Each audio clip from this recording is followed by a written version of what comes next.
Hi అండి. ఇప్పుడైతే మనం గులాబ్ జామున్ చేయబోతున్నాం. దీనికైతే పాకం పెట్టుకుని పక్కన పెట్టుకోవాలి. పాకం అయితే ఇలా మరుగుతున్న పిండిలో ఇలాచి వేసుకోవాలి. దాన్ని బాగా మరిగాక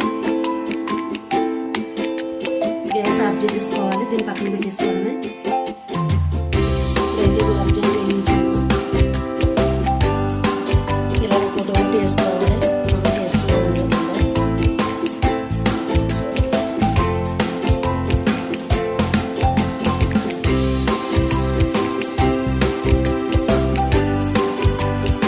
స్లోగా తిప్పుకోవాలండి.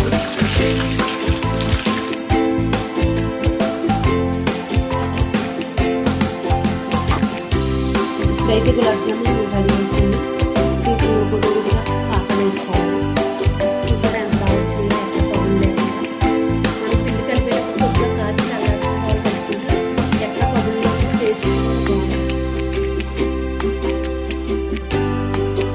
ఇలా అయితే అన్నీ వేసేసుకోవాలి.